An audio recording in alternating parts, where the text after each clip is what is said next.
और जो होंगे सब चरणन सिरधारी, आने वाले जो संत हमारे बाद आएंगे, हमारे गुजर जाने के बाद 100 वर्ष के बाद भी जो संत आएंगे, उनका भी चरण में मेरा प्रणाम है। होंगे सब चरणन सिरधारी। परम संत हम लोग के मंचासीन है, परम पूज्य पुरुषोत्तम स्वामी पुरुषोत्तम बाबा।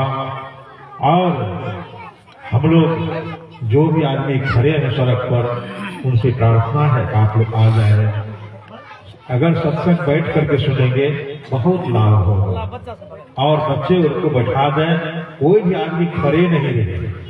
आप लोग ऐसे आए कि किसी को पता नहीं चले कि आए हैं, जा रहे हैं तो किसी को पता नहीं चलने। आप लोग उठ कर प्रणाम करते हैं, सत्संग की मर्यादा का उल्लंघन करते हैं, और तब जाते हैं। उठना नहीं चाहिए, उठिए तो उस तरह निकलिए कि आपका दृष्टि उस पर पड़े नहीं। इसलिए हम लोग पूज्य संत का वाणी अमृत वचन से लाभान्वित हो रहे हैं। परम आदरणीय पुरुषोत्तम स्वामी पुरुषोत्तम दास जी महाराज का जो लाभान्वित होंगे। श्री सदगुरु महाराज।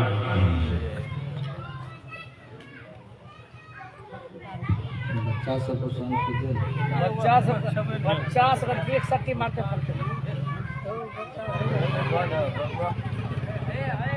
ध्येयं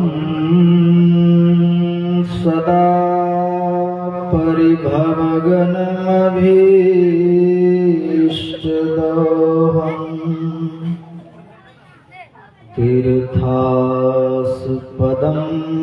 शिवविरञ्चिनुतं शरण्यम् भृत्तिहारतिहं प्रणतपालभवाधिपोतं वन्दे महापुरुष ते चरणारविन्दम्।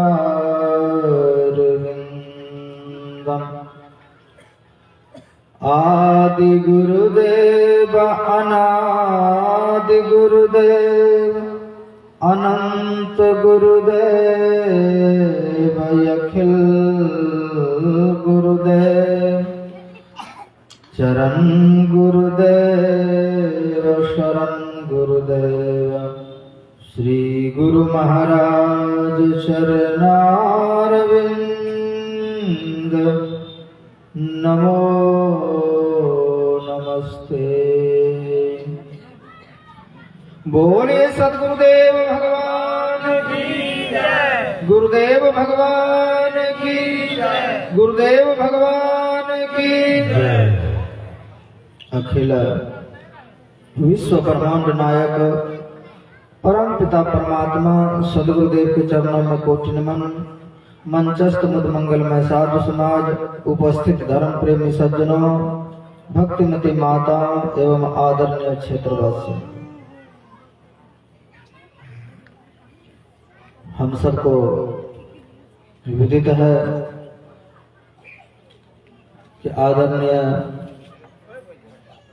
श्रवण मंडल के घर में पोती और मुकेश जी को पुत्री की प्राप्ति हुई है, और उसी के उपलक्ष्य में यह बड़े ही धूमधाम से यह सत्संग कार्यक्रम हो रहा है। तो संसार में आप देखते हैं कि पुत्र प्राप्ति का सुख ज्यादा लोग मनाते हैं, लेकिन यह जो सुख है पुत्री की यानी लक्ष्मी की प्राप्ति हुई। परमात्मा ने स्त्री हो या पुरुष दोनों को एक समान बनाया है। जब सृष्टि का प्रारंभ हो रहा था तो ब्रह्मा जी मन ही मन इस सृष्टि की रचना रचते थे, जो मन में हुआ वो रचना रच देते थे। उसको मानसिक सृष्टि कहा गया। तो मानसिक सृष्टि बहुत कोशिश किया। तो ब्रह्मा जी का पहला पुत्र हुए सनक, सनंदन, सनातन और सनत कुमार। लेकिन यह चारों ब्रह्मचारी हो गए। रुद्र ने अवतार लिया तो अभी भजन करने के लिए 10 ऋषियों को उत्पन्न किए। तो इतना सब कुछ उत्पन्न करने के बाद सृष्टि का प्रारंभ का जो समय है, ब्रह्मा जी चाहते थे कि सृष्टि हो, लेकिन सृष्टि कैसे होती? सिर्फ पुरुष से सृष्टि नहीं हो सकती, सिर्फ नर से सृष्टि नहीं हो सकती। इसलिए मादा भी चाहिए, स्त्री भी चाहिए। तो ब्रह्मा जी अपने शरीर के 2 भाग, बायां और दायां, दोनों भाग से, एक भाग से स्त्री को उत्पन्न किया, एक भाग से पुरुष को उत्पन्न किया। वही पहला मनुष्य हुआ जिसका नाम रखा गया मनु। और उसकी जो पत्नी हुई उसका नाम सतरूपा। उन्हीं से ये सारी सृष्टि बढ़ी। उन्हीं से ये जितने मनुष्य संसार में दिख रहा है वो उन्हीं से जन्म हुआ। सबके पूर्वज वही हैं, इसलिए हम लोग मानव कहलाते हैं, मनुष्य हुए। लेकिन इस देश का दुर्भाग्य रहा, किस देश पर अंग्रेजों ने आकर के राज किया, मुसलमानों ने आकर के सब तरह से किया, ईसाई आए, सब ने अपना अपना, जबकि ये सब 2 दिन का। ये सनातन धर्म कब का है? कब पृथ्वी बने और ब्रह्मा जी ने पहला जो इस धरती पर भेजा वह मनु जी महाराज। उन्हीं से ये धरती खचाखच भरी, उन्हीं के सब। ईसाइयों का जन्म मात्र 2000 वर्ष, मुसलमानों का जो धर्म है मात्र 1400 वर्ष। इस इधर पैदा लिया, इधर पैदा लेकर के इसने अपने पूर्वज बना लिया, नकली। और अंग्रेज आए तो उसने यहाँ पर पढ़ाया कि हम लोग बंदर से मनुष्य बने। पढ़े होंगे विज्ञान सब में कि बंदर से धीरे धीरे होकर के हम मनुष्य हैं। तो किसी बंदर को देखे हैं कि मनुष्य जैसा हो गया हो, उसकी प्रजाति है। लेकिन गलत बात हम लोगों को सिखाया गया। ये सब 2 दिन में आकर के पूरे तहस नहस कर दिया भारतीय संस्कृति। तो हम लोग मनुष्य की 84 लाख योनियों में मनुष्य की सृष्टि हुई, भगवान राम के वचन में सुने। नहीं तो भगवान राम कहते कि बंदर से आए हैं, कहा उसने? जबकि यह उपदेश 10 लाख वर्ष पहले का, आज का तो नहीं। वाल्मीकि रामायण उसके प्रमाण में है। जो 10 लाख वर्ष पहले हुआ, भगवान कृष्ण 5000 वर्ष पहले हुआ। तो गलत चीज इस देशवासियों को पढ़ाया है सब तरफ से, सिर्फ हिंदुओं को बेवकूफ बनाने के लिए कि हम लोग बंदर से आए। हम लोग बंदर के संतान नहीं हैं, संत संतान, ऋषि मुनि के संतान। क्योंकि पहले सब ऋषि मुनि ही होते थे, सब महर्षि ही होते थे। जितने गृहस्थ होते थे, पहले ब्रह्मचारी, फिर वेद पुराण का ज्ञान, फिर विवाह, विवाह के बाद फिर वनप्रस्थ, फिर संन्यास। इसलिए पति पत्नी दोनों सन्यासी होते थे। तो ऋषियों के संतान कहलाते थे, ऋषि मुनि के संतान थे। उसके माता पिता ऋषि मुनि बन जाते थे। देवी भागवत में एक प्रसंग आया है, एक ऋतवाग नाम के ऋषि, ऋतवाग और उसकी धर्म पत्नी, दोनों ऋषि बहुत अच्छे संस्कार पूर्वक गर्भाधान संस्कार किया। उनके घर में संतान उत्पन्न। संतान जब उत्पन्न हुए, धीरे धीरे ज्यों ज्यों बड़ा हुआ त्यों त्यों वो जिस दिन से गर्भ में आए रोग ग्रसित, और जब जन्म लेकर के आए धीरे धीरे बड़ा हुआ तो बालक चोर निकला एक नंबर, और थोड़ा बड़ा हुआ तो जुआरी बन गया, शराबी बन गया। थोड़ा सा और जवान हुआ तो किसी ब्राह्मण की पत्नी को लेकर के भाग गया। तो झूठ, चोरी, नशा, हिंसा, व्यभिचार, अनाचार खूब किया, बेईमान सब बन गए। तो ऋतवाग अपना सिर पीटे कि मैंने धर्म के अनुकूल अपना जीवन जिया, सच्ची कमाई की, मेरी पत्नी हम दोनों मिलकर के अच्छे संतान की कामना की, नालायक बच्चा कैसे जन्म ले लिया। लोग गांव में उसकी निंदा करने लगे कि बाप तो बहुत बड़ा सदाचारी और सत्संगी और ज्ञानी और ध्यानी बन रहा है, बेटा देखो कैसा चोर डकैत उचक्का बन गया। बहुत दुखी हुआ ऋतवाग मुनि। तो एक दिन सोचा कि नहीं, जानना चाहिए कि बालक इतना भ्रष्ट कैसे हो गया मेरा, मैं तो सदाचारी हूं। भगवान श्री राम जब जंगल में रहते थे तो अकेले सत्संग करने के लिए चले जाते थे।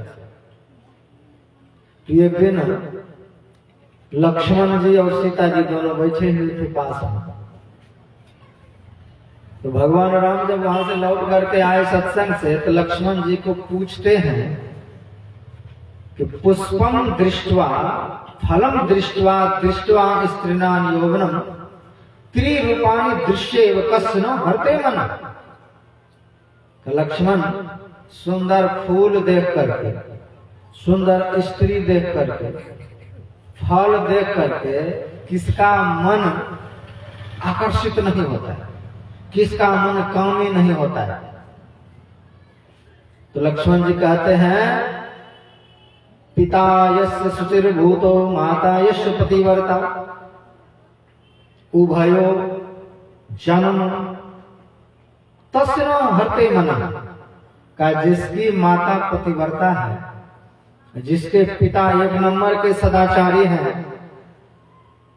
उन्हीं दोनों के जन्म से जन्मे हुए बालक चोर, बेईमान, लुटेरा, शराबी, व्यभिचारी नहीं होता है। वो कैसे रास्ते चलते किसी स्त्री को देख करके उसका मन नहीं आसक्त होता है। तो ऋतवाग मुनि तो यही सोच रहे हैं कि मेरी पत्नी एक नंबर की पतिव्रता, मैं एक नंबर का सदाचारी, ऐसा राक्षस पुत्र घर में कैसे जन्म ले लिया।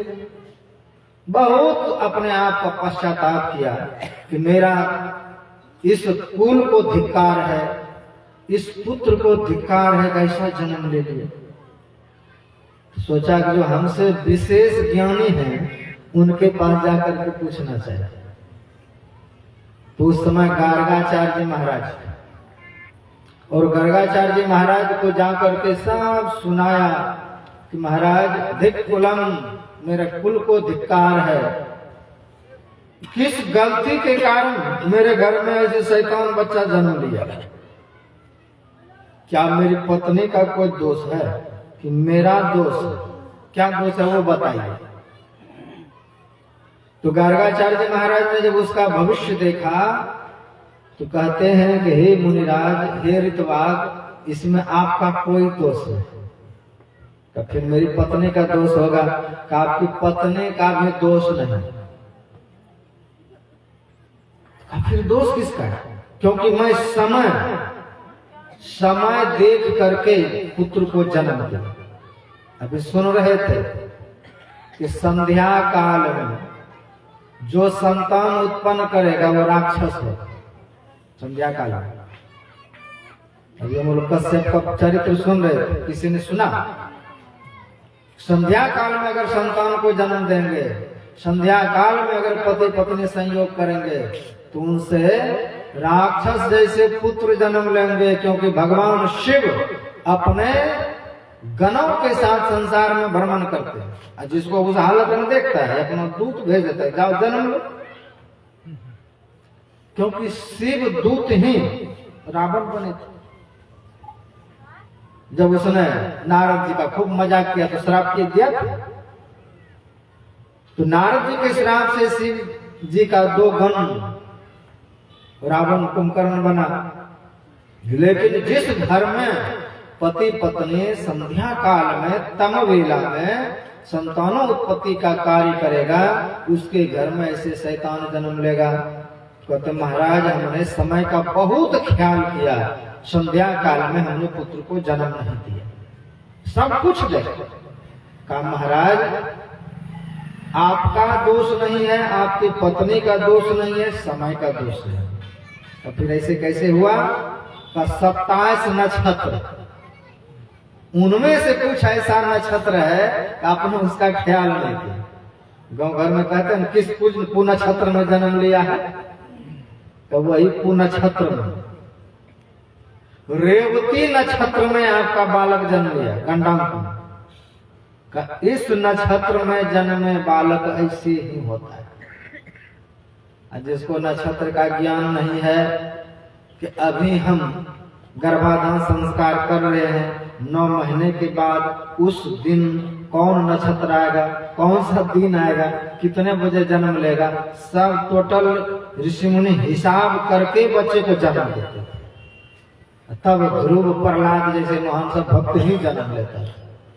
कलयुग के तरह ऐसा अधर्म में जन्म नहीं लेता। उस समय कुनक्षत्र में जन्मे एक रावण जैसे लोग थे। आज कलयुग में आपको गांव गांव घर घर ऐसे लोग मिलेंगे, शराबी, मांसाहारी, व्यभिचारी, चोर, उचक्का सब मिलता है ना। तो कहा महाराज ये नक्षत्र का दोष है। तो ऋषि इतने तपवान थे कि उस नक्षत्र की ओर क्रूर दृष्टि से देखा। तो रेवती नक्षत्र धरती पर गिरा दिया उसको कि तूने मेरे के तो तुम्हारे कारण मेरे घर में ऐसे को नक्षत्र बच्चा जन्म लिया, तुम रोहो ही मत आकाश में। तो जहां वह रेवती नक्षत्र धड़ाम से गिरा पर्वत पर, तो रेवती नाम की एक कन्या जन्म। फिर उसका विवाह हुआ है। विवाह जब हुआ है तो उनका पालन भी किसी ऋषि ने ही किया, रेवती। अब पालन जब किया तो विवाह जब करने लगे तो कहा महाराज ऋतवाग ऋषि में इतना ताकत था कि मेरी माँ को वहां से श्रापित करके गिरा दिया, लेकिन मैं विवाह करूंगा उसी नक्षत्र में, इसलिए मेरी माँ को पुनः नक्षत्र में स्थान दीजिए। देखिए बेटी क्या होती है, बेटी पिता के लिए माता के लिए क्या कर सकती, वो ना बेटी है। तो बेटी ने अपनी माँ को पुनः उस नक्षत्र में स्थान दिलवाया। तब जाकर के उसी नक्षत्र में विवाह किया। तो उनसे रैवत नाम के राजा हुए। तो रैवत मनवंतर चला धरती, अलग अलग मनवंतर होता है। तो पुराणों में प्रसंग आता है कि एक बार पितरलोक होता है। गुरु महाराज कहते हैं 7 स्वर्ग, 7 स्वर्ग में वह भी स्वर्ग की क्वालिटी नहीं आता, पितरलोक। तो पितर को 3 बेटी थी, 3 बेटी जो थे सनकादिक ऋषि कहीं सत्संग करने के लिए आए हुए थे। तो तीनों बहन आई सत्संग सुनने के लिए। तीनों बहन जब आई एक जगह बैठी हुई थी, उसी समय सनकादिक ऋषि चल करके मंच पर आए। तो सब खड़े होकर के सनकादिक ऋषि का स्वागत किया। वो तीनों जो बहन थी कोने में बैठी हुई गुदर गुदर गप कर रहे, न तीनों ने देखा, न खड़े हुए, न अभिनंदन किया, तीनों बैठे। सनकादिक ऋषि जब मंच पर गए तो तीनों को श्राप दे दिया। तीनों को श्राप दिया कि तुम देवता देवी बनने लायक नहीं। आई हो सत्संग में और इतना भी नहीं जानती हो, उठ करके खड़े होना चाहिए। जाओ तुम मनुष्य बन जाओ, तुम अब देवी देवता के शरीर में नहीं रहोगे, जाओ धरती पर मनुष्य योनि में जा करके जैसे जीना होगा वैसे जीना। तो तीनों ने सनकादिक ऋषि के चरण पकड़े, महाराज हमको क्षमा कर दीजिए, गलती हो गई, हम तो गप में लगे हुए, इसके कारण मैं आपको नहीं देख पाया। तो ऋषि हैं, तुरंत पिघल गए, ठीक है लेकिन श्राप जो दिया हूं ये श्राप भोगना पड़ेगा। और तीनों को धरती पर जा करके तुमको भजन करना पड़ेगा, और भजन करके ऐसे बेटी को जन्म देना पड़ेगा कि जिनके विवाह कोई साधारण पुरुष ना करे। ऐसा बेटी तुम तपोवन जन्म दोगी कि जिनके विवाह करने के लिए भगवान को आना पड़ेगा। और जब तुम अपने पुत्री का और अपने जमाई का तुम दर्शन करोगे अपने आंखों से, तब तुम श्राप मुक्त हो। तो वही पितर की कन्या उस लोक से शापित होकर के धरती पर आए और हिमालय राज से उसका विवाह हुआ। हिमालय राज की पत्नी कौन थी? मैना।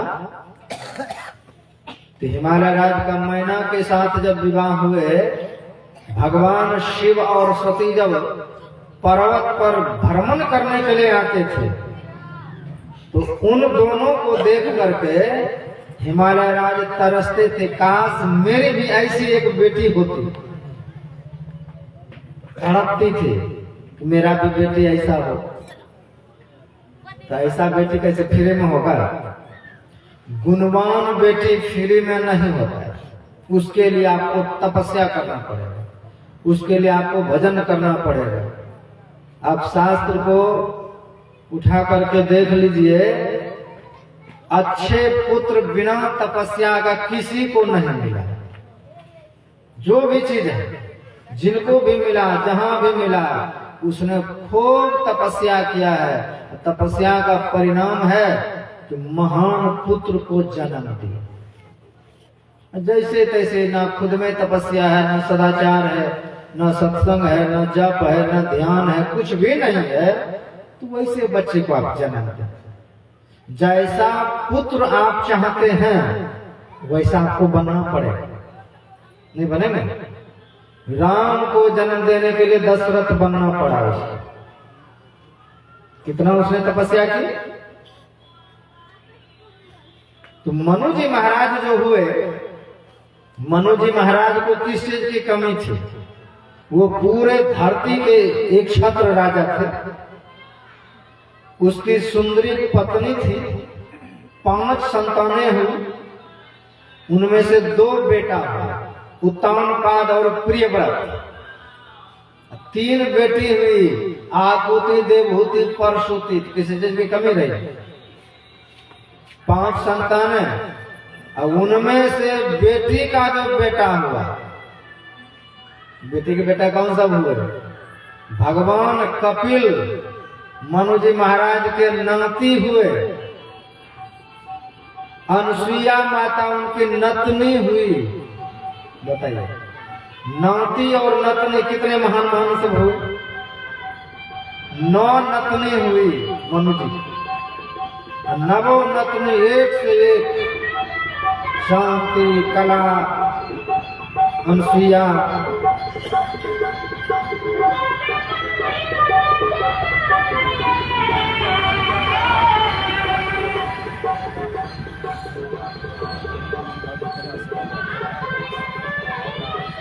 तो मनु जी महाराज को बेटियां हुई, और बेटी से जो बेटी हुई वो महान महान सब हुई।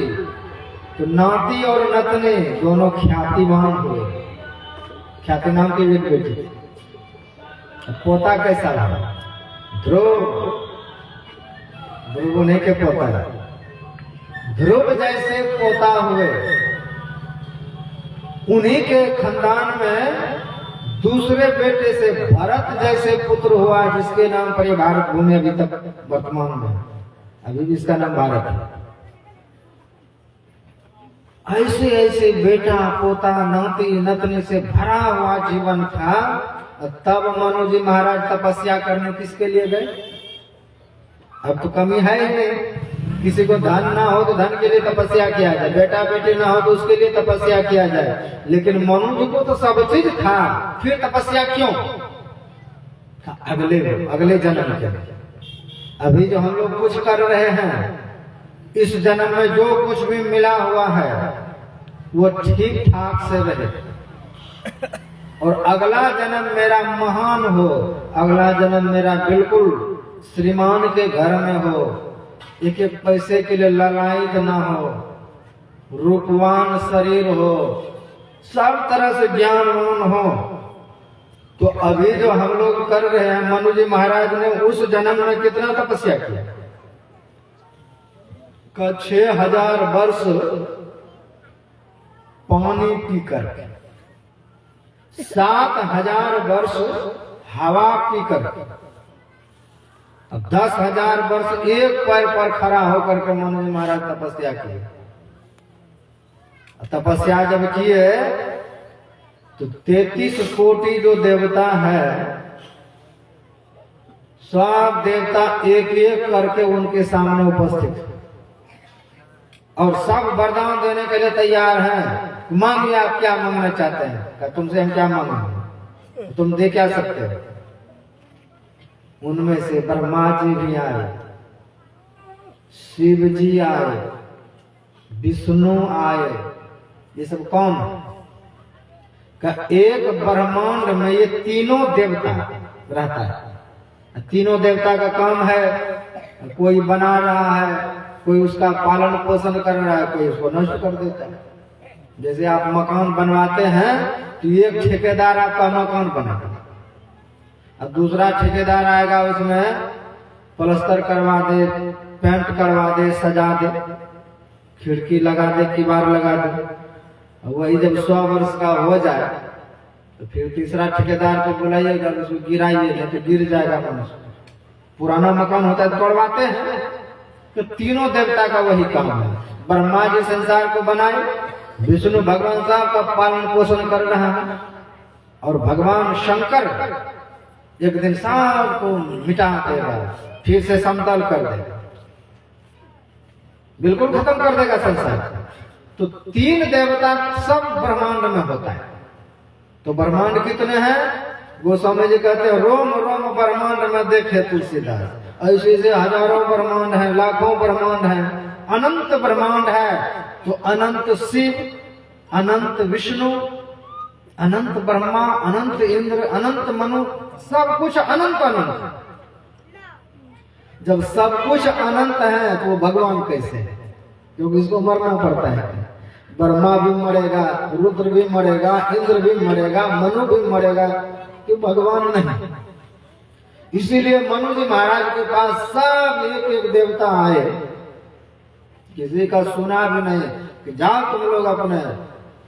शिव जी थक गए कि मनु जी कुछ मांग लीजिए। कहा मांगेंगे, तुम दे क्या सकते हैं? इसलिए मुंह से बोला तक भी नहीं।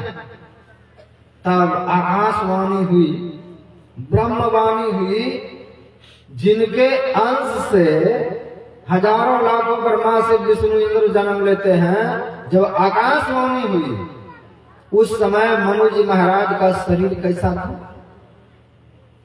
का जो लाखों वर्ष से तपस्या कर रहे हैं, कुछ खाए पिए भी नहीं, उसका हड्डी मांस सब गल गया है, चमड़ी लटक रहा है, कैसा देखने में विकराल लगता है।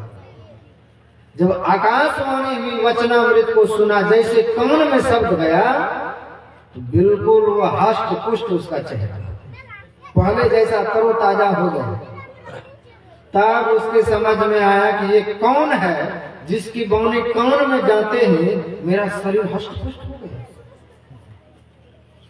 मांगा तुम्हें समान सुख, तुम अपने समान मुझको एक बेटा दो।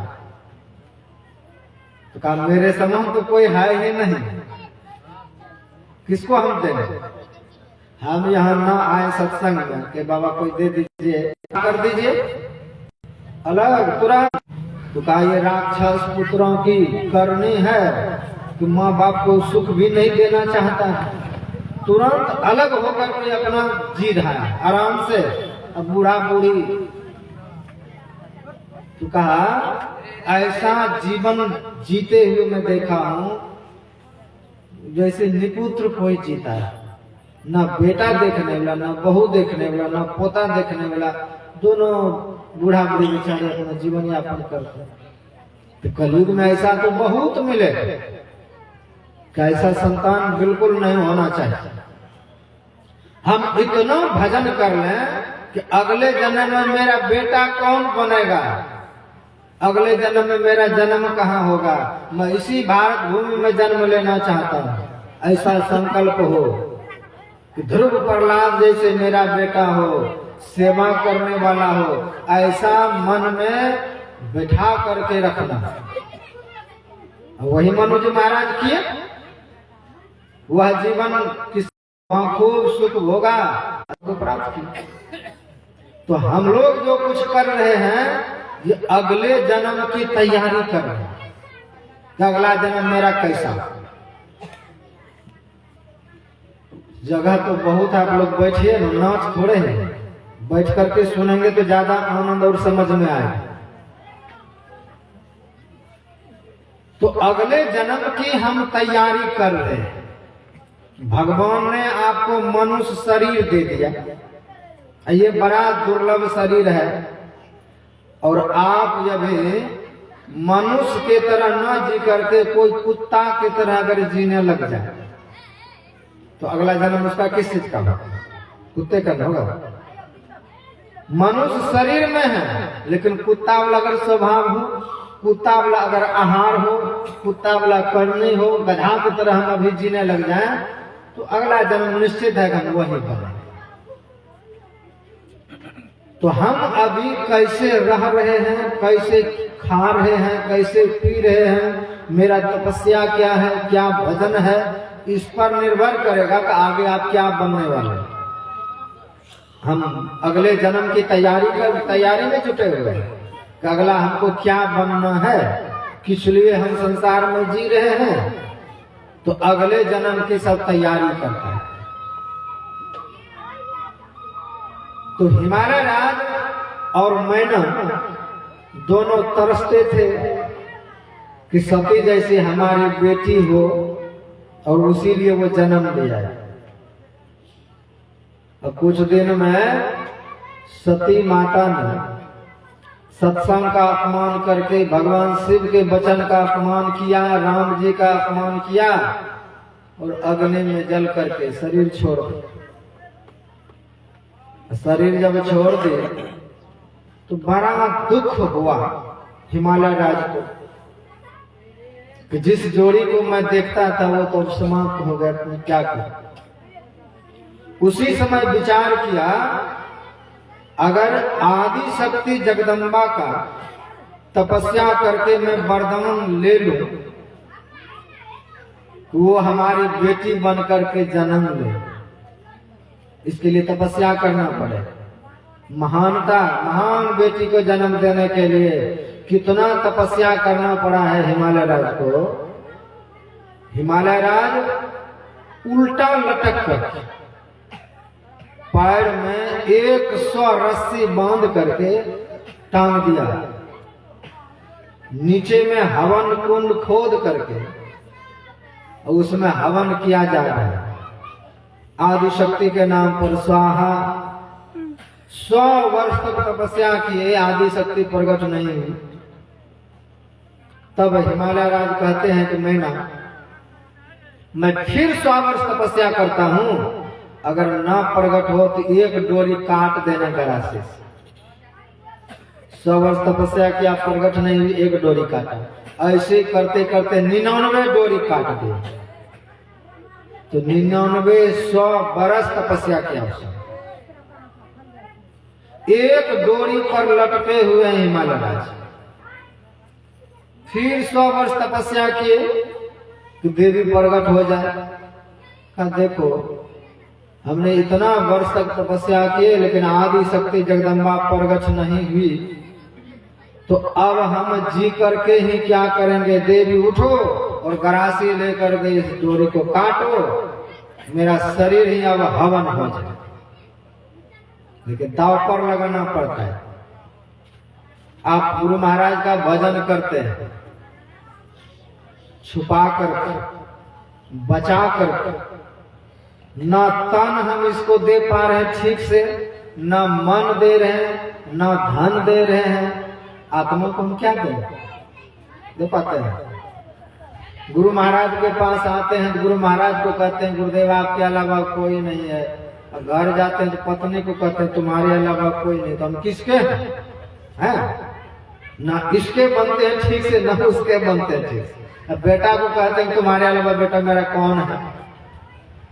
जो मिलता है उसी को कहते हैं तुम्हारे अलावा कोई नहीं, तो हम किसी के भी नहीं हो पाते हैं।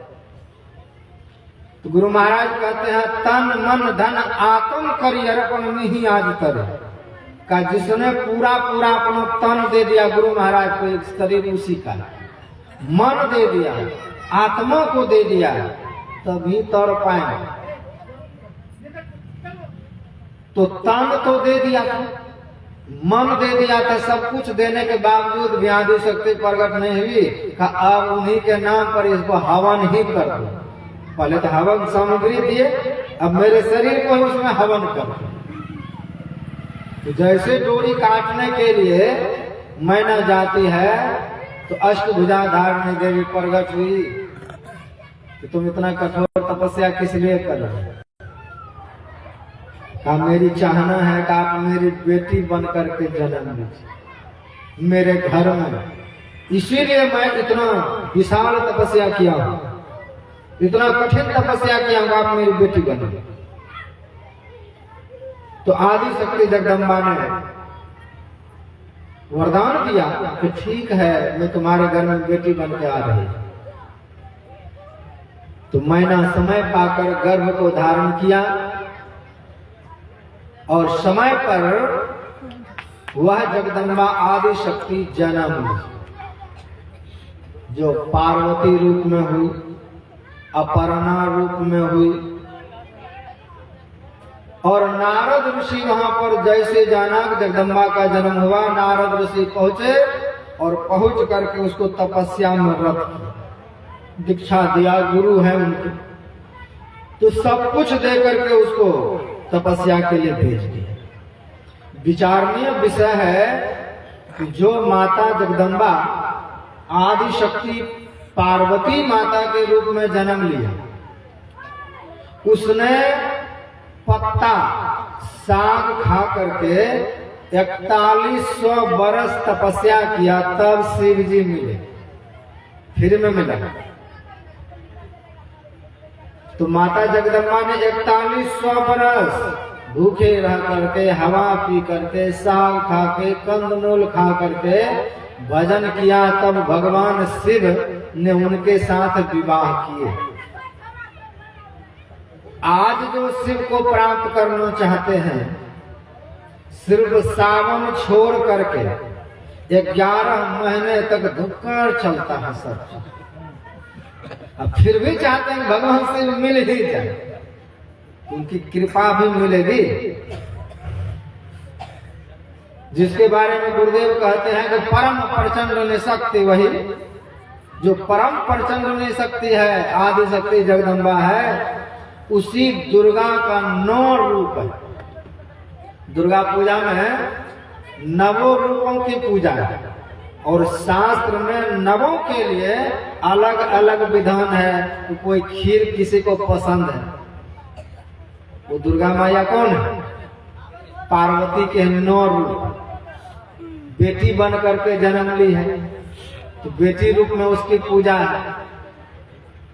फिर शिव जी की पत्नी बन गई, उस रूप में पूजा है। गणेश कार्तिक माता श्री बन गई, उस रूप में पूजा है। सिद्धिदात्री के रूप में पूजा है। दुष्टों का संहार किया, उसके रूप में पूजा है। और नवों की पूजा में 9 तरह के अलग अलग सुंदर सुंदर शाकाहारी उसके लिए विधान बताया गया। लेकिन ये बीच में खसी कहां से आ जाता है, समझ में आता है कि दुर्गा मैया खसी कब से खाने लगे? ऐसे जो लोग हैं संसार में, जो माता पार्वती को उन्हीं का रूप है वो, और उन्हीं के रूप को बकरी खसी जो चढ़ा रहे हैं, इस पाप को करने वाले पर क्या कभी माता खुश होगी? नहीं हो सकती।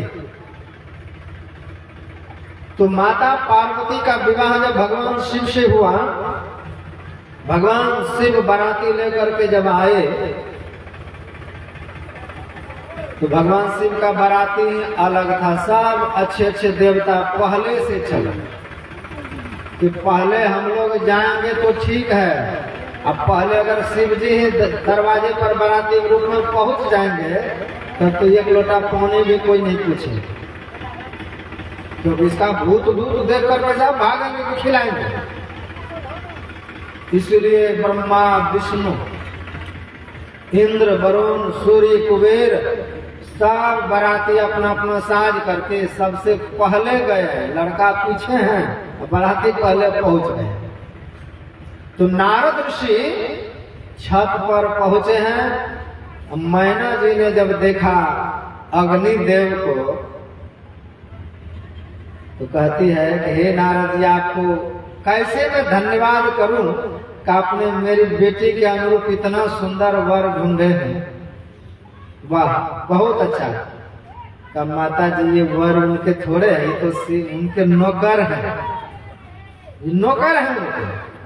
पवन देव आए, ये तो झाड़ू लगाने वाले। अग्निदेव आए, कहे तो उनके रसोइये हैं। विष्णु भगवान आए, कहे तो उनके मित्र हैं। तब तक में भगवान शिव की बाराती आने लगे। नारद जी वहां से खिसकेगा, अब भगवान शिव को देखेगा तो बवाल मचेगा। तो भगवान शिव ने और ज्यादा वहां पर लीला की। तो माता पार्वती को गोद में लेकर के मैना कहती है कि मैं अपनी बेटी को लेकर के कुएं में कूद जाऊंगी, लेकिन उस बौराहा शिव से इसका विवाह नहीं होने देगा। बहुत प्रचंड शिव महापुराण में दिया है कि कितने बवंडर हुए हैं उनके विवाह में। तब भगवान शिव ने अपना वह कर्णावतारम अपना स्वरूप दिखाया। भगवान शिव कैसा है? कर्पूर गौरम, जो कपूर के तरह गोरे हैं। कर्णावतारम संसार सारम भुजगेंद्र हारम सदा वसंतम हृदयारंदे भवम भवानी सहितम। कब उनका जब सुंदर स्वरूप देखा, पार्वती मैया ने समझाया सब तरफ से, तब उनका विवाह हुआ। विवाह जब हुए तो भगवान शिव और माता पार्वती को देख करके मैना का श्राप दूर हुआ। और जब श्राप दूर हुआ तब अपने जीवन का भाग हुआ और लौट करके पुनः पितरलोक पहुंचे। तो ऐसे बेटियों को हम जन्म दें कि जिनके विवाह किसी साधारण व्यक्ति से न हो। पहले तो बेटी चाहिए ना वैसे, अब वैसे बेटी को जन्म देने के लिए आपको महान तपवान बनना पड़ेगा। बिना तपस्या का आप ना तो बेटी वैसा जन्म दे सकते हैं, ना बेटा जन्म दे सकते हैं। जितना आपका तपवान जीवन रहे, आप खाएंगे मछली, आप खाएंगे मुर्गा, उन्हीं से आपके शरीर में तत्व पैदा रहता है। रस, रक्त, मेद, मज्जा, मांस, हड्डी और अंत में विधि। गुरु महाराज कहते हैं कार्तिक काया नीच माया मूत्र बुंद से है बन, ऐसो तन सरकार करे से मुंह आती है जान। तो जो वीर्य है आपके शरीर में, अगर वो मुर्गा खा के बना हो, उनसे अगर आप बेटी को जन्म दें, उनसे अगर बेटा को जन्म दें, क्या आपका बेटा होगा कि मुर्गा का गुण लिए हुए जन्म लेगा, बड़े होकर के जाएंगे स्कूल में, वहां स्कूल में अंडा बांटता है, उधर से खाते हुए आ जाएगा। अगर संस्कार अच्छा दिए हैं तो घृणा करेगा, हमको ये चीज नहीं खाना।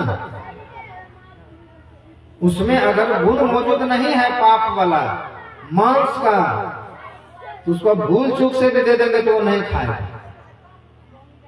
क्योंकि उसमें संस्कार है, वो चीज नहीं खाना। खगड़िया में गए हेडमास्टर,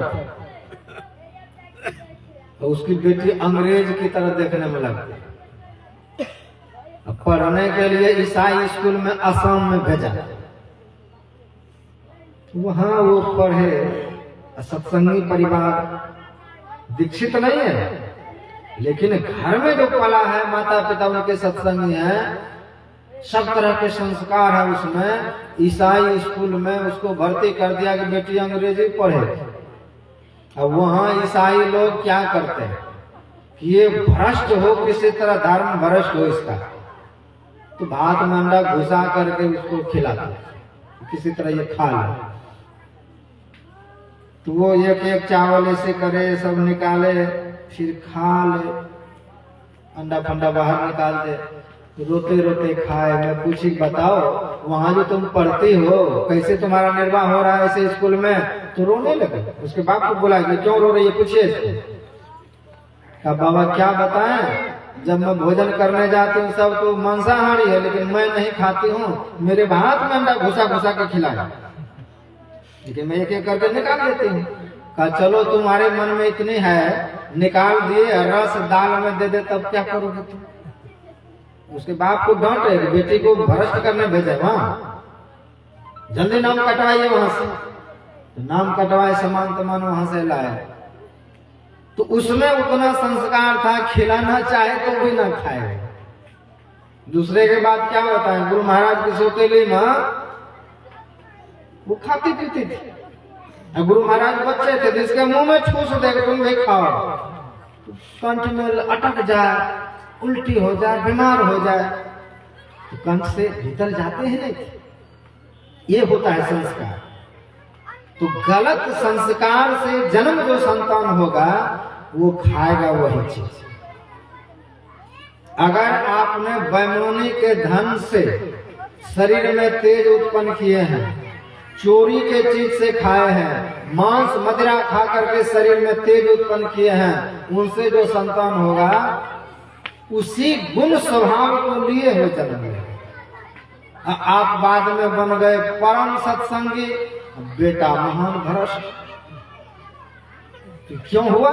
क्योंकि उस समय आपकी वैसी मनोवृत्ति थी, उस समय वैसा आपका ख्याल था, वैसा सोच था, खाते थे पीते थे, तो खाने पीने वाला संतान जन्म लेगा। और अब जब आपके सामने खाएगा पिएगा तो बड़ा दुख होगा, नहीं होगा?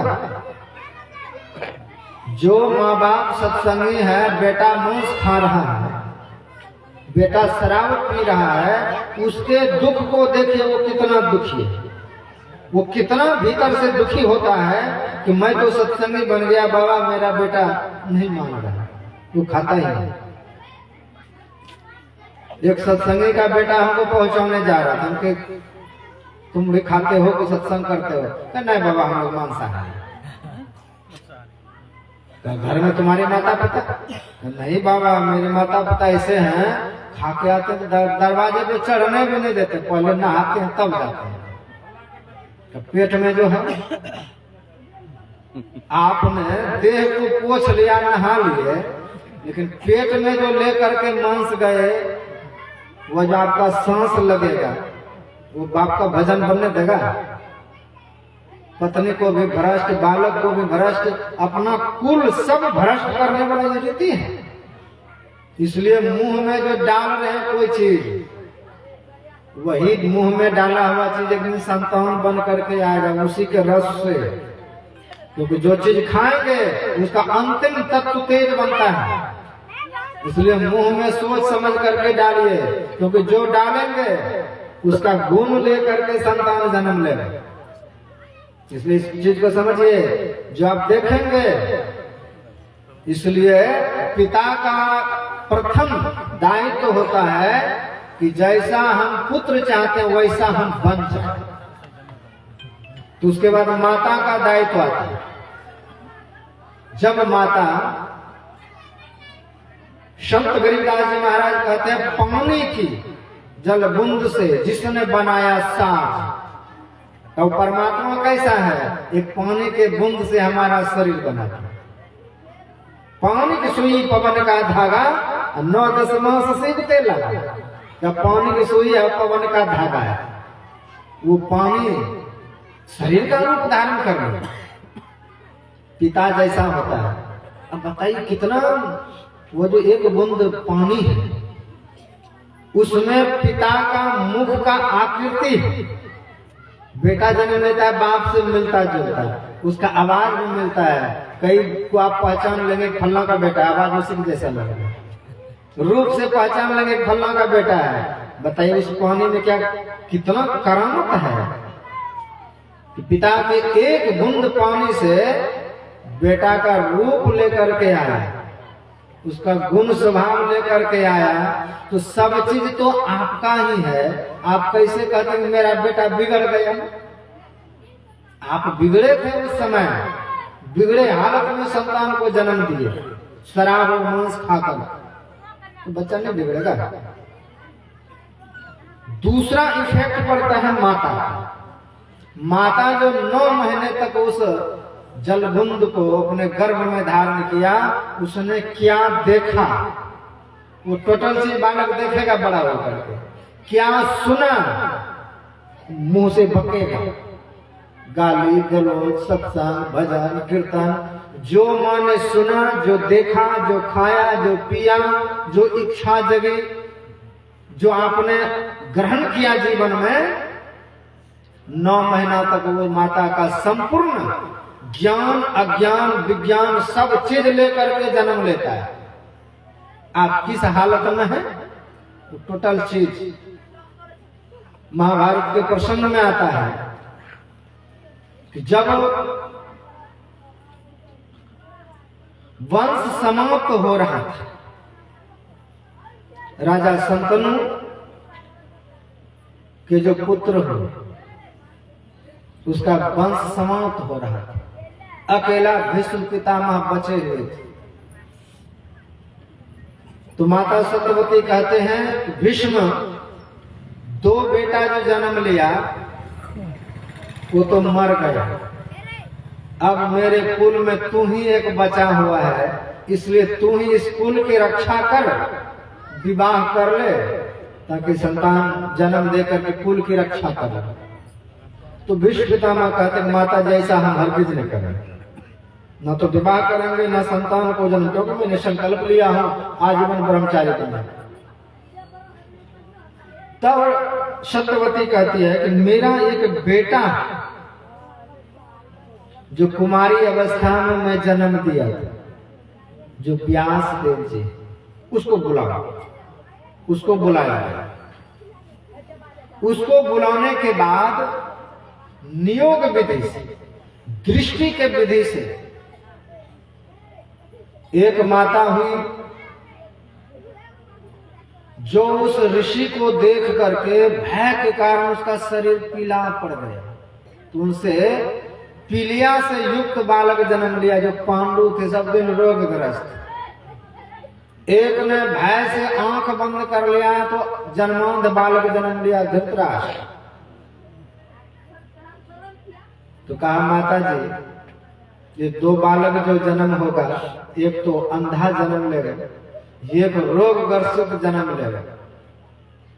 तो माता सत्यवती पुनः कहते हैं नहीं, हमको ऐसा पुत्र नहीं चाहिए। तो अपने पुत्र वधू को बहुत समझाया,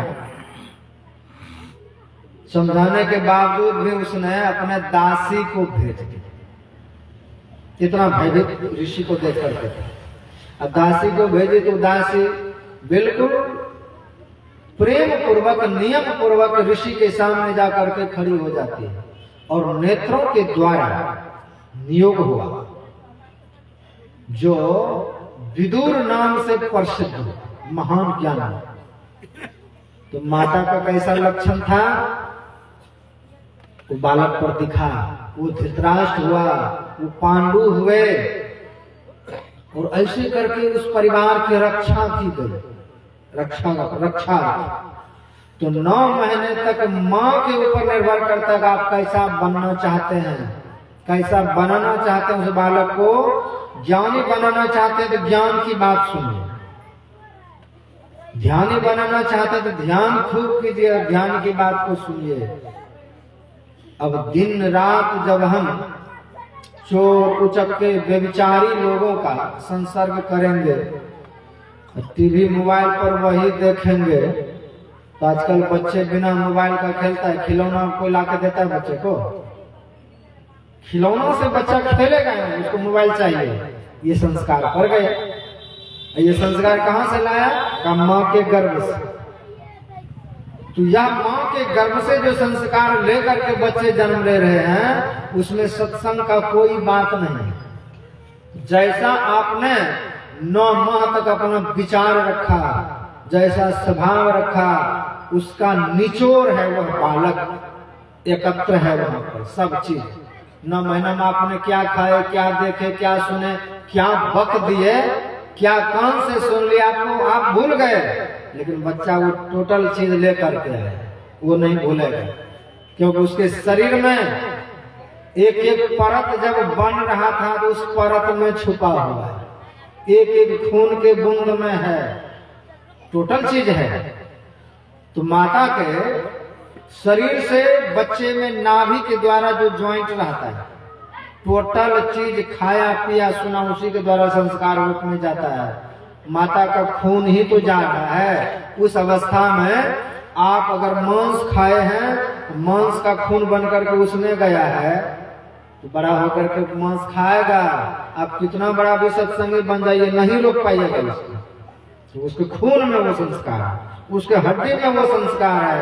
इसलिए संस्कारवान बालक को जन्म देना चाहते हैं, सूरवीर को जन्म देना चाहते हैं, तो आपको इस तरह का आपका मनोबल होना चाहिए, मनोदशा होना चाहिए, तब आपके पास वैसा है।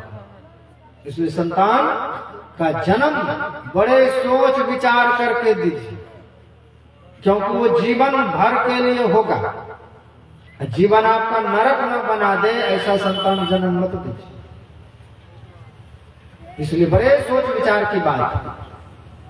तो जो पितर थे उनकी 3 बेटी, तीनों को श्राप दिया था।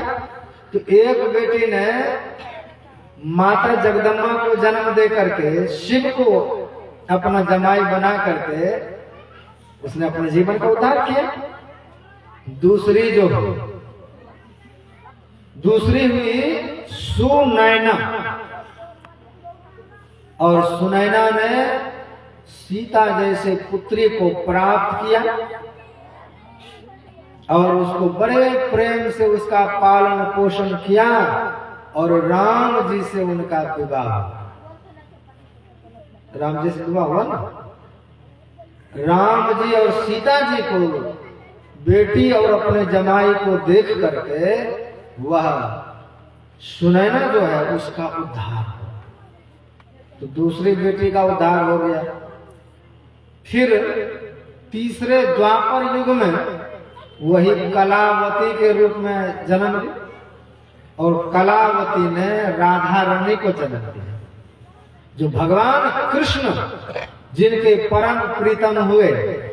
उन दोनों का विवाह ब्रह्मा जी ने भांडरिक वट में जाकर के, वन में जाकर के उसका विवाह कराया। तो भगवान कृष्ण राधा कृष्ण का विवाह किया। उन दोनों को देख करके कलावती और वृषभान, इन दोनों का उद्धार हुआ। तो देखिए, बेटी उद्धार करने वाले होते कब? जब आप तपस्या करके बेटी को जन्म देंगे, जप के साथ जन्म देंगे, तो यह मनुष्य शरीर हमारा सचमुच में बड़भागी है। लेकिन बड़भागी वाला काम होगा तब। कौन सा ऐसा कर्म है जो हम बड़भागी वाला किए हैं? दूसरे को सता रहे हैं। ज्यादा तो लोग उधर ही हैं, खाओ भी गाओ भी, तो दोनों काम एक साथ नहीं हो सकता है। तो मनुष्य शरीर दुर्लभ है। मनुष्य शरीर कितना दुर्लभ है, का 84 लाख योनि में यह मनुष्य शरीर कब मिलता है, कब जाकर के आपको मिलेगा। इस बार अगर आपसे छूट गया तो फिर ये मनुष्य शरीर कब मिलेगा। तो संख्या बताया 2.25 अरब वर्ष आपको भटकना पड़ेगा। कहाँ भटकना पड़ेगा? का जलजान अवलक्षास, जल में भटकने वाले 9 लाख प्रकार के जीव। 9 लाख प्रकार में देखिए, नदी में गंगा जी में रहने वाला अलग जंतु और समुद्र का मछली अलग होता है। उसमें कितना बड़ा बड़ा होता है, बड़े बड़े जहाज को पलट देने वाला। ऐसे विशाल काय कछुआ होता है। का 9 लाख प्रकार के जल में रहने वाले जीव हैं और उसमें भी एक दूसरे के शत्रु। बड़े मछली छोटे को चबा के खा जाता है। कितना वहां शत्रुता चलता है। तो जल में रहने वाले जीव के लिए जल में ही शत्रु है, वहीं पर उसके लिए काल है। का 9 लाख प्रकार के शरीर में आप घूमेंगे एक एक करके, तब जाके वहां से छुट्टी होगा। तो शास्त्र का कहना है कि जब कोई जीव शरीर त्याग रहा है, उस समय उसकी वासना जिस पर चला जाए वैसा उसका जन्म होता है। यही ना, देहावसान समय चित्ते। मान लिया जाए आप किसी बकरे को उल्टा करके उसको रेत रहे हैं, वो देखता किसको? रेतने वाले को, काटने वाले को। बड़े ही क्रोध में, बड़े ही दुखी मन से उसको देखते देखते आप गला रेत देते, वो बेचारा मर गया। किसको देख करके प्राण त्यागा? आपको।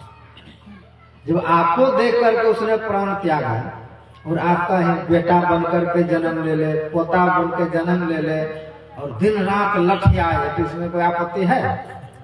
क्योंकि आपने खुद उसको निमंत्रण दिए हैं, उनकी आंखों के सामने आप उसको रेत दिए हैं, तो उसने देखा है।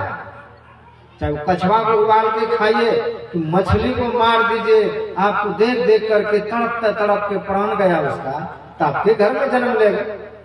तो जल से डायरेक्ट आपके घर में आ गया, मछली से, कछुआ से, अन्य जो घोंघा है, सीप है, जो भी है, वहां से शरीर छोड़ा, डायरेक्ट आपके घर में जन्म ले लिया मनुष्य। अब मनुष्य शरीर में आया तो है, लेकिन मनुष्य वाला कोई कर्तव्य वो नहीं करे, क्योंकि अभी तो डायरेक्ट वो आया, वासना के वशीभूत आया है। जब मनुष्य वासना के वशीभूत हिरण हो सकता है, कुत्ता हो सकता है, गधा हो सकता है, तो गधा भी मरते वक्त आपको देखेगा तो आपके यहाँ जन्म ले लेगा। तो गधा जन्म लिया डायरेक्ट मनुष्य शरीर में, तो गधे वाला स्वभाव लेकर के है। इसलिए निमंत्रण मत दीजिए किसी नीच जीव को आपके घर में जन्म ले ले। आपको देख करके जो भी शरीर त्यागेगा वासना लेकर के, तो आपके घर में जन्म लेगा। एक राजस्थान का दृष्टांत बताता है कि एक सेठ और सेठानी जा रहे थे, तो उसने देखा ये बकरा छोड़ते हैं जो बोतू होता है, देखा तो सेठानी का जी में पानी आ गया, आज खाने को मिलता है इसका कलेज। उसको भी नहीं छोड़ा, उस बोतू को काट करके खा गया। कुछ दिन के बाद उसके घर में बेटा जन्म लिया। बेटा जन्म लिया तो ऐसे तितिर बितिर करो, न ठीक से पढ़े, न ठीक से कोई वाजिब काम करे, जैसे तैसे विवाह करने ले जाते वहीं को घलट जाए। ठीक महात्मा को बुलाया कि महाराज ये मेरा बेटा इसी क्यों करता है? तो ध्यान लगा के देखा और कहते हैं कि आपने कभी बोतू खाए थे काट करके? हाँ महाराज, बहुत दिन 20 साल पहले ऐसा हुआ था। तो वो जो मरा न जी वही आपके घर में जन्म लिया है, और वो जब जन्म लिया है तो कैसे चाहते कि बेटा की तरह रहे? आपने जिस जीव को खाया वो जन्म लिया है। जब तक आपका वो गत्तर नहीं ससारेगा तो इसी तरह से होगा। आपके घर में रह करके आपको दुखी कर करके आखिर इसको करेंगे क्या? आपने उसको निमंत्रण दिया है, तो जलजान लक्षास, जब हम जल के जीव को मारते हैं तो डायरेक्ट आपके घर में जन्म लेगा और जन्म लेकर के आपको दुखी करेगा। तो यह है डायरेक्ट आया और आपको यहाँ से लौट करके पुनः वो नीचे होने में चला जाए। तो जलजान नव लक्षास 10 लक्षास पक्षिण, 10 लाख प्रकार के पक्षियों की जाति जो है, 10 लाख प्रकार के कितने रंग बिरंग के पक्षी का उन पक्षियों के शरीर में आपको 10 लाख बार जन्म लेंगे, फिर दूसरे शरीर में जाएंगे, फिर तीसरे शरीर में जाएंगे, तो 10 लाख प्रकार का शरीर वहां धारण करना पड़ेगा। मान लिया जब मुर्गा के अंडा के रूप में आए, लोग फोड़ करके ऑमलेट बना के खा गए, तो आप जन्म भी नहीं ले पाए, फिर जन्म लेना पड़ेगा, फिर बार बार। अभी तो जन्म भी नहीं लिए तो खा लिए मार के, फिर से उस जीव को फिर से जाना पड़ेगा, अंडे के रूप में फिर से जाना पड़ेगा। तो कहते हैं 10 लक्षास पक्षिण, 10 लाख बार आपको जन्म लेना पड़ेगा। कोई देखते हैं चिड़ा महीना अंडा देता, कोई सांप ही जाके खा गया, तो जन्म भी नहीं ले, वहीं से पार हो गए। तो उसकी तो छोड़िए, मनुष्य शरीर में आप जन्म ले रहे हैं, किसी अज्ञानी व्यक्ति को पता चल जाए कि बेटी जन्म ले रहे हैं, वो भी तो वही करता है। अभी वो गर्भ में ही है, डॉक्टर को पैसा देके उसको नष्ट कर दिया। जैसे अंडा में आया जी, अंडा को सांप खा गया, कहीं गिर गया, चूर हो गया, कोई मनुष्य ही खा गया, तो वहां से उस जीव में भी जन्म लेना दुर्लभ है। समझिए, मनुष्य शरीर में जन्म लेना चाहते हैं, माँ बाप दादा दादी को वह नहीं, हमको बेटी नहीं चाहिए, इसको हटाओ, वही ना होता है। अब आपके घर में लक्ष्मी जन्म ले रही थी, कोई बड़े सौभाग्यवती जन्म ले रही थी, कोई पतिव्रता जन्म ले रही थी, आपने अपने हाथों से उसका नाश कर दिया। मर्डर हुआ ना। कोई लड़की जन्म ले रही थी, उसको चुपचाप कानों कान किसी को भनक न चले, आपने उसको मरवा दिया। तो घर में क्या श्राद्ध हुआ, बरखी हुआ कि क्या माने, कुछ नहीं हुआ, लेकिन मरा तो मनुष्य ना, जो जन्म लेके आने वाला था। भ्रूण हत्या सहस्त्राणी, ये भ्रूण हत्या कौन करता है? सिर्फ और सिर्फ हिंदू। यही सनातनी लोग ही सिर्फ करते, मुसलमान बिल्कुल नहीं करता है। वह 10, 20, 30, 50, 100, 70 जितना जन्म ले, कहीं विवेक है उसमें।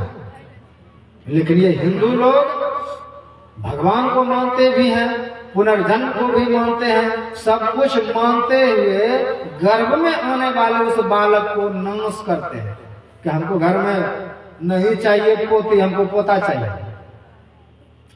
अगर घर में पोती ही जन्म लिया, इसमें उस स्त्री का दोष है कोई? अगर घर में लड़की जन्म लिया तो उनके माता का दोष नहीं, उनके पिता का दोष है, वो कमजोर पड़ा है। पिता के दोष के कारण, पिता की गलती के कारण घर में बेटी जन्म ले रही, उनकी कमजोरी है। तो इसमें उसको क्यों दोष दे रहे हैं, उसको क्यों गाली दे रहे हैं कि घर में बेटी को जन्म दिया? बहुत ऐसे घर देखे। एक बार लुधियाना में थे, एक सत्संगी का बेटा था, वो महात्मा का बेटा, अब उसको बेटी जन्म ले ली। तब वहां सिर धोने कि बाबा मैं छोड़ दूंगा, मैं चाहता था कि बेटा हो, ले मूर्ख आदमी, अगर बेटी तुम्हारे घर में जन्म लिया तो तुम्हारी कमजोरी है, तुम आत्महत्या करो, उसको क्यों छोड़ोगे? इसमें तुम्हारी गलती है। बेटा जन्म लेगा तुम्हारे शक्ति के कारण, तुम में शक्ति है नहीं तो कैसे जन्म लेगा? तुम बेटी जन्म जब दिया है, तुम उसको नाश कैसे कर सकते हो? तो बेटी जन्म लेता है, स्त्री की जब विजय होती, स्त्री तत्व की जब प्रधानता बढ़ती है तो स्त्री जन्म लेती है, पुरुष तत्व का जब प्रधानता होता है तो पुरुष जन्म लेता है, और दोनों सम हो जाए तो नपुंसक। तो ऐसी जो अवस्था है, इसमें स्त्री का दोष नहीं है। अगर कोई कन्या जन्म दे रहा है तो आपके बेटा और पोता का दोष है, उसको दोष दीजिए, ना कि उसको गाली गलौज कीजिए। समाज में यही होता है, इसको दूर कीजिए, इस चीज को समझने का प्रयास कीजिए अगर घर में कन्या जन्म लिया है तो इसमें आपके बेटा और पोता का दोष है, उस आपके पुत्र वधू का दोष नहीं है, उसको मत गाली दीजिए। तो जो लक्ष्मी आ रही है उसको नमस करने का प्रस्ताव किसने दिया? जो अभी जन्म भी नहीं लिया है, इस पाप से कब उधरेंगे? तो शास्त्र कहता है ब्रह्म हत्या सहस्त्राणी भ्रूण हत्या शतानि च, जिसने सैकड़ों ब्रह्म हत्या किया हो, हजारों भ्रूण हत्या किया हो, ऐसे जो लोग हैं संसार में का बिना ध्यान का वो नहीं मिटे। आप जो चाहेंगे भ्रूण हत्या कर लिए, सत्संग ही करवा दिए, भंडारा ही कर दिए, तो इनसे वो पाप नहीं मिटे। जो बालक अभी जन्म भी नहीं लिया उसको मार दिए और चाहेंगे दान पुण्य सत्संग तीर्थ करके नाश कर ले, शास्त्र कहता ऐसा हरगिज नहीं होगा। कैसे होगा? उसके लिए आपको खूब ध्यान करना पड़ेगा और खूब ध्यान करके ब्रह्म अग्नि उद्गार हो रहे, जब तक ब्रह्म अग्नि प्रकट नहीं होगा भीतर में तब तक ये पाप मिटने वाला नहीं है। इसलिए सोच समझ करके कीजिए। तो जलजानव लक्षाश 10 लक्षाश पक्षिणः किरमयो रुद्र लक्षाश, कृमि जो है 11 लाख प्रकार के उनका शरीर, कितना पिल्लू होता है, कितना कीड़े मकोड़े होता है। इस सरसों में देखते हैं कितने कीड़े, बच्चा जब धरता है तो एक एक शीश में कितना हजारों लाखों की तरह पकड़ रहता है ना। तो वो जो तमाम तरह के जीव हैं वह जन्म लिया है। अब कोई जीव ऐसा है कि आप चल रहे हैं मोटरसाइकिल से, आंख में घुस करके मर गए, उसका आंखें में मरना लिखा है। कोई आंख में घुस गया मर गया, कोई नाक में चला गया, कोई मुंह में चला गया, तो उनका वहीं पर मरना लिखा हुआ है, मर रहा है उस तरह से। ये जो जितने कीट पतंग हैं का बार बार मरेंगे। पिल्लू ने किसी का कुछ बिगाड़ा, वो जन्म लिया खाने के लिए, या आपने जाकर स्प्रे किया बेचारा मर गया, तो कितना बार वो मरेगा? का बार बार 11 लाख प्रकार के शरीर बार बार धारण करेगा। कभी हरा वाला पिल्लू, कभी काला वाला पिल्लू, कभी छोटा कीटाणु, सब तरह के कीड़े मकोड़े बनेंगे। शिव महापुराण में गजब की बात लिखा है, कहा कि जो शिव भक्त हैं और रुद्राक्ष को धारण किए हुए और रुद्राक्ष धारण कर लिए हैं, जब खाने का मन होता है मांस मछली तो रुद्राक्ष खोल करके टांग देते हैं, नहा धो करके फिर पहन लेते हैं। तो भगवान शिव कहते हैं कि जो ऐसा अन्याय और अत्याचार कर रहे हैं धर्म पर, रुद्राक्ष धारण करने वाले लहसुन प्याज मांस मदिरा का सेवन कर रहे हैं, का उसको विष्टा का कीड़ा बनना पड़ेगा। विष्टा में कीड़ा देखे हैं, सफेद सफेद कितना पतला होता है। जब तक आपके पेट में है तो ठीक ठाक है, जन्म लिया हवा लगा मर गया, तो कहा कितना बार उसको कीड़ा में जन्म लेना पड़ेगा? कहा जब तक ब्रह्मा की आयु है। अगर रुद्राक्ष पहन करके मांस मदिरा खा पी रहे हैं कोई, तो इनसे बचिए। शिव पुराण में लिखा है, मनगढ़ंत चर्चा नहीं, शिव पुराण को पढ़ करके देखिए। कहा जब तक ब्रह्मा की आयु है तब तक उसको विष्टा का कीड़ा बनना पड़ेगा। उसी कीड़ा के रूप में वो रहेगा और बार बार जन्म लेगा और मरेगा। तो किरमयो रुद्र लक्षास, पेट में भी कीड़ा है। तो 11 लाख प्रकार के ये उनको शरीर धारण करना पड़ेगा बारंबार। 20 लक्षास गबोदय का 20 लाख प्रकार के ये 4 पैर पर चलने वाले जीव, ये 20 लाख प्रकार। अब 20 लाख प्रकार के वो शरीर धारण करेंगे। उनमें से देखते हैं जंगल में कोई भैंस है, थोड़ा सा दूध देने में इधर उधर किया, 2 ठोट डांग मारता है भैंस का। नहीं दूहने दिया तो कसाई को बेचा, तीसरे दिन वहां दुकान में लटका मिलेगा नंगा, छिला हुआ, उसका कितना दर्द होता है। जिस बकरी को पालने वाले बेटा के तरफ पाल रहे हैं, गोद में रख रहे हैं, टोकरी से झांप करके रखते हैं, और जब बड़ा होता है तो कसैया को बेचने में देर करते हैं। वो तो सोचता है कि मेरे मालिक है।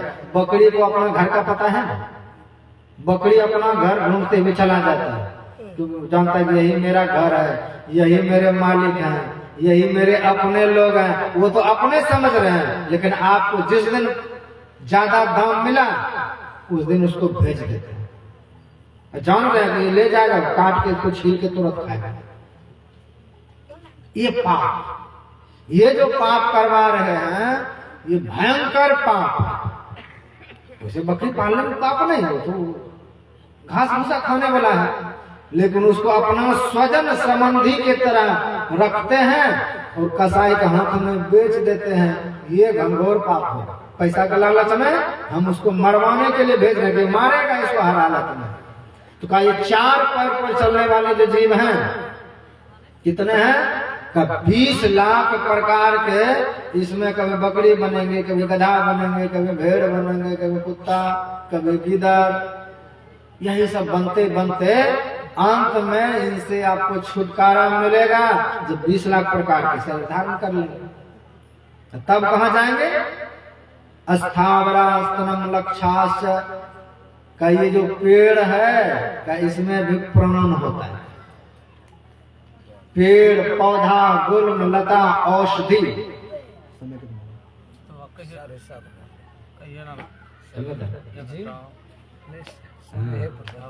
थक जाइएगा तो बोलिएगा। तो 20 लाख प्रकार के जो हैं ये गुल्म लता औषधि का जो शरीर है का इसमें आपको जाना पड़ेगा। भागवत में एक दृष्टांत आता है कि कुबेर का 2 बेटा नल, कुबर और मणिगिरी। इसमें विशेषता क्या है? कहते हैं शिवस्य अंचरो, भगवान शिव का 1 नंबर का भगत था। बड़े कुबेर के बेटा है, इसलिए 1 नंबर के वो दारूबाज। भगवान शिव के भगत भी हैं, दारूबाज भी हैं। और विशेषता क्या है कि देवताओं को, जैसे अभी 1 तारीख हुआ नया साल, तो नया साल तो हम लोगों का है नहीं, वो चैत में होता है। तो ये नया साल जो मनाते हैं इसमें बड़े बड़े अयासी लोग होटल जाते हैं व्यभिचार करने। आज नया साल है, चलते हैं। ये प्रेमी प्रेमिका वाला जो चलता है धंधा आज, वो होटल गया, दारू पिया, व्यभिचार किया, उधर खूब मस्ती। तो ऐसे जो व्यभिचारी लोग है उसका नया साल ऐसे मन गए। तो इसी क्वालिटी में हुआ। तो देवताओं की जो कन्या है अप्सरा को लेकर के वह मंदाकिनी नदी में जो मंद मंद बहती है, उसमें डर भी नहीं है कि रेत खींच लेगा, बिल्कुल मंद मंद बहती है। ये माता अनुसुईया ने अपने पति देव के लिए नदी को प्रकट किया। मंदाकिनी नदी माता अनुसुईया को प्रकट किया हुआ है। तो उसी नदी में अप्सराओं के साथ सब टोटल वस्त्र किनारे पर उतार दिया, नंगा होकर के स्नान कर रहे हैं। नारद ऋषि ने आकाश मार्ग से देखा कि ये देव नदी है, माता अनुसुईया की पवित्र नदी है, और इसमें ये कुबेर का बेटा स्नान कर रहा है। तो आकाश मार्ग से जा रहे थे, नीचे उतरा, और नीचे जब उतरा तो सारे जो स्त्रियां थी, अप्सराएं थी, भाग करके अपना अपना वस्त्र पहन लिए। ये दोनों उदंड खड़े रहे क्योंकि दारू पिए हुए थे, दारू के नशा में खड़े हैं। नारद जी कहते हैं कि निकल के वस्त्र पहन लो, वस्त्र पहनो तुम। का वस्त्र पहने न पहने मेरा शरीर है, आपको इससे क्या लेना? नदी आपका है। जैसे मुसलमान लोग कहता है भारत किसी के बाप का है, अरे तुम्हारे बाप का पाकिस्तान गया, वहां जाओ ना। तो यहाँ पर भी वही कर रहे हैं। तो कहते हैं कि तुम्हारे बाप का है, मेरा है, मेरा मर्जी कैसे करो? का तुम्हारा है तो मेरा नाम जानते हो? का आपका नाम नारद है। का नारद का अर्थ का जिसका बौनी कभी रद्द ना हो, इसलिए अभी भी मौका है, तुम निकल के वस्त्र पहनो। नहीं निकले, खड़े रहे, उसी पर जल उलीच करके नारद जी को भिगोने लगा, दांत दिखाने लगा। तब का अरे मूर्ख, संसार में एक तो धन का घमंड, ये नशा बहुत खराब होता है। उसमें भी जवान, एक जवानी का नशा, एक धन का नशा, उसमें भी पद। बड़े बाप का बेटा, मेरे पिताजी को देवताओं के खजांचे है, और उसमें भी दारू, ये अनर्थ का तो कारण है। चार चार अनर्थ जहां है तो वहाँ क्या नहीं हो सकता है। और तुमको जो ये नशा है, जब तक खटाई नहीं पड़ेगा तो मिटेगा। तो नशा कब टूटता है? जब खटा खाता है। का जब तक ये श्राप रूपी खटाई नहीं दूंगा तुम्हारा नशा टूटेगा ही नहीं। तो खड़े के खड़े जल उलीच रहे हैं, तब नारद जी को क्रोध है। कहते अतिशय रगड़ करे जब कोई, अनल प्रकट चंदन ते हो। चंदन से भी आग निकलने लगता है जब ज्यादा विशेष रगड़ना। कोई शुद्धा व्यक्ति ज्यादा सताइएगा तो श्राप दे देगा, नहीं होगा। इसलिए रहीम कवि कहते हैं कि निर्बल को न सताइए जाके मोती है, मुए खाल के सांस से लोह भस्म हो जाए। क्या लोहार के अंदर क्या भाथी? अब भाथी को जब खींचता है तो वो तो चमड़ा है। कब मरे हुए चमड़ा जब फूंक लगाता है तो बड़े बड़े लोहा को गला देता है। जब किसी निर्बल को सताइएगा तो मुंह में तो उसका जीवित चाम है। जीवित चाम से जो अगर बोल दिया कुछ तो लगेगा ना। मरा हुआ चाम जब फूंक लगाता है तो लोहा गला देता है, तो जीवित चाम है। ज्यादा आक्रोशित करेंगे, ज्यादा परेशान करेंगे, श्राप देते। नारद जी ने श्राप दिया, करे मूर्ख जाओ तुम जड़ शरीर में चले जाओ। यानी तुम अब खड़े ही रहोगे इसी तरह से। श्राप दे दिया कि तुम अब वृक्ष योनि में चले जाओ, अब कोई रोकने वाला नहीं है। जैसे श्राप सुना तुरंत नशा उतरा उसका। तुरंत जाके नारद जी के चरण पकड़े कि महाराज हमसे गलती हो गई। का तुमने बोलने में थोड़ा लेट किया, झुकने में लेट किया। अब जो है मेरा वचन वापस नहीं होगा। मैं पहले बता दिया मेरा नाम नारद है, जो वचन दिया वही होगा। तुमको अब पेड़ के योनि में जाना पड़े। वासत जुगे में का महाराज में पेड़ योनि में जाएंगे तो लोग छांटेंगे, क्यों नहीं छांटेंगे? बकरी को खिलाते छांट करके, जारन जलावन लेते हैं उसको छांट करके, कोई चमड़ा उधेड़ करके। तो किस चीज का पेड़ बनाओ? यमला और अर्जुन। तो अर्जुन रिश्ते देखकर बिकता है, उसी का काढ़ा।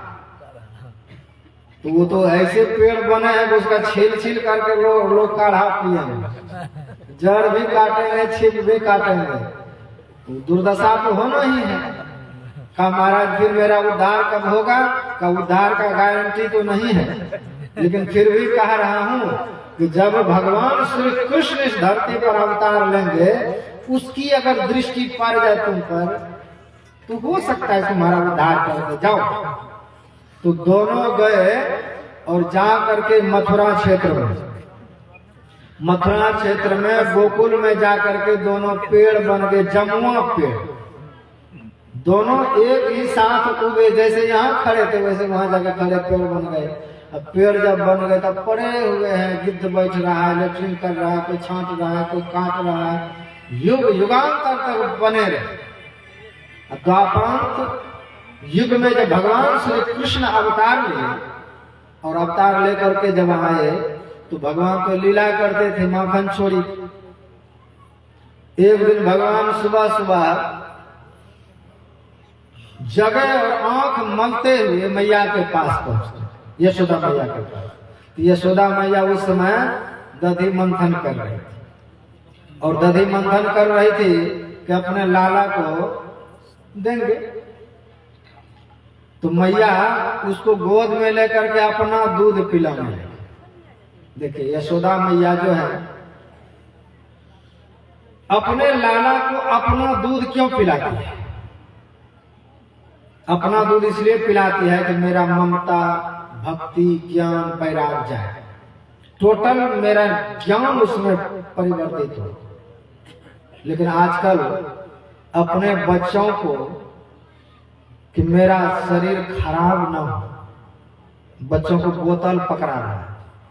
पकड़ते हैं ना, का जन्म लेकर के आया है कि मातृ शक्ति को हम प्राप्त करें, लेकिन उसको तो बचपन में बोतल पकड़ा दी तो बोतल छूटेगा जीवन में। अभी वो दूध का बोतल है, थोड़ा सा बड़ा होगा उसमें शरीर में क्षमता नहीं होगा तो दवाई का बोतल हाथ लगेगा, दवाई का बोतल पीते पीते जवान होगा तो दारू का बोतल हाथ लगेगा। दारू का बोतल छूटेगा नहीं कि शरीर बीमार रहेगा, तब पानी का बोतल से कभी छूटे नहीं है। ये बोतल छूटने वाला नहीं है, बचपन से बोतल का आदत मत लगाइए, अपना उसको दूध पान कराइए ताकि उसमें आत्मरक्षा की शक्ति बढ़े। तो यशोदा मैया ने लाला को गोद में लेकर के दूध पिला रहे हैं और दूध पीते पीते पूछते हैं कि मैया एक बात बताओ, तुमको दूध प्यारा है कि पूत प्यारा है? क्या बेटा ये पूछने की बात है? अरे कितना तपस्या भक्ति करने के बाद तुम जैसे हमने पूत पाए हैं, तो तुमसे बड़ा मेरा दूध थोड़े है। यशोदा मैया उसी समय चूल्हे पर दूध चढ़ा रखे थे, वो उफान मारने लगे और उफान मार करके अग्नि में जाने लगे तो लाला को गोद से तुरंत पटके दौड़ करके गए बचाने के लिए। जब लाला ने देखा तो उसको क्रोध आया कि मैया तू झूठ बोलती है, अभी बोल रही थी कि हमको पूत प्यारा है, अब पूत को धरती पे पटक करके गई दूध बचाने। तो लोढ़ी उठाया जो दधी मंथन करे तो ऐसा लोढ़ी मारा कि फोड़ दिया उसको, तो फोड़ दिया तो सब आंगन में दही कीच मच गया। ऐसा जब हालत हुई तब यशोदा मैया का आज प्रथम बार अपने लाला पर क्रोध आया कि जरूर ये दूसरे घर में घुस घुस करके मटकी फोड़ते होंगे, आज इसने मेरी ददिया सास वाली मटकी फोड़ दी, कितना घी दूध बर्बाद किया। क्रोध आया और हाथ में छड़ी लेकर के उसके पीछे दौड़े तो भगवान भागे जा रहे।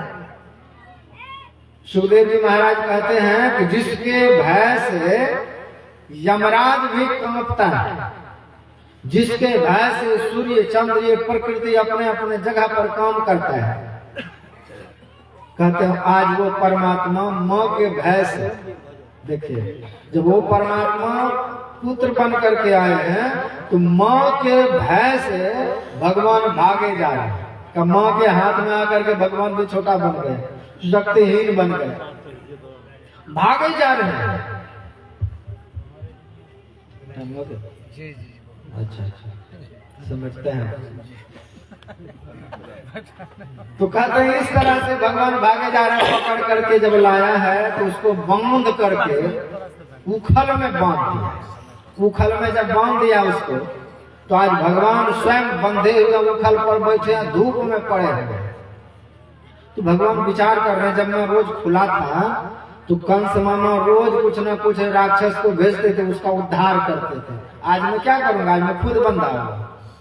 उसी समय देखा कि पेड़ से दो महापुरुष हाथ जोड़े हुए खड़े हैं, भगवान का प्रार्थना कर रहे हैं कि हे प्रभु इस पेड़ में रहते हुए बहुत मैं दुखी हो गया हूँ, अब मेरा उद्धार कर दीजिए। जैसे जीव माँ के गर्भ में भगवान से प्रार्थना करता, वो पेड़ के योनि में भगवान से प्रार्थना कर रहा है कि मेरा यहाँ से उद्धार कर दीजिए। बहुत जब प्रार्थना किया तब भगवान उखल को खींच के ले गया और दोनों पेड़ में सटा करके जोर से झटका लगाया, पेड़ गिरा और वह सिर्फ पेड़ के योनि से मुक्त हुआ। ऐसा नहीं भगवान उसको मुक्त करते, भगवान मुक्ति नहीं देता, मुक्ति तो सिर्फ गुरु देते हैं।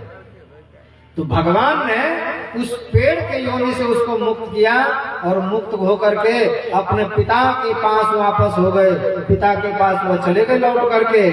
तो कहते हैं कि अस्थावर स्तंभ लक्षास्ता, अस्थावर जो है पेड़ पौधा है का इसमें 30 लाख प्रकार के शरीर मिलेगा, तब यहाँ से आपको छुट्टी मिलेगी। तो पाप पुण्यम समम कृत्वा का 84 लाख योनियों में घूमते घूमते जब पाप और पुण्य दोनों एक लेवल में होगा, समान हो जाएगा, तब जाकर के मनुष्य का शरीर मिलेगा। तब पाप पुण्यम समम कृत्वा नर योनिषु जायसे तब मनुष्य का शरीर आपको मिलेगा। मनुष्य शरीर मिलने के बाद जरूरी नहीं कि उस समय आपको कोई ज्ञानी गुरु ही मिल जाए, जरूरी नहीं है। गुरु नहीं मिला तो वो भी जन्म बर्बाद। तो बार बार मनुष्य शरीर पाने पर भी बार बार आपको पूर्ण गुरु नहीं मिलेगा। तो समय जब रहता है, जब चला जाता है समय, तो फिर गुरु मिलता नहीं है। गुरु महाराज को गुरु ढूंढने में कितना डिबिया तेल गया, कितने कितने गुरु के पास गया, दरिया पंथी, कबीर पंथी, कौन कौन पंथी, जो बता दे वहीं पर चला जाए, तब जाकर के अंत में बाबा देवी साहब के शिष्य मिले, जाकर दीक्षा लो। तो गुरु फिर नहीं मिलेगा। इसलिए कहा मनुष्यत्वम मुमुक्षत्वम महापुरुष संश्रय का। अगर मनुष्य शरीर मिल गया तो मनुष्य शरीर पाने के बाद मुक्ति की इच्छा होना दुर्लभ है। मुक्ति का अगर इच्छा भी मिल गया तो मुक्त करने वाला संत सदगुरु मिलना दुर्लभ है। का ऐसे ही महापुरुष का संसर्ग दुर्लभ है। का अभी आपको सब चीज मिला है, मनुष्य शरीर मिला, पूरा गुरु का ज्ञान मिला है, मुक्ति की इच्छा भी है। तो हमको मुक्ति के लिए चाहना करनी चाहिए कि हम भजन करके अपने आप को मुक्त कर लें। तो बड़े भाग मानस तन पावा, बाकी सब विषय धरा ही रह गया।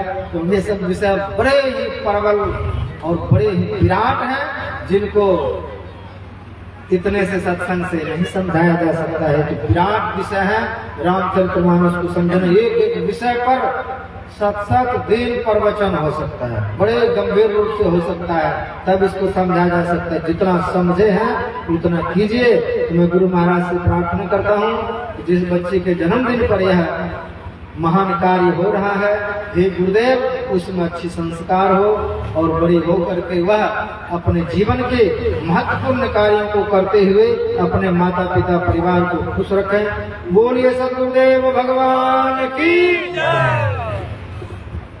अभी हम लोग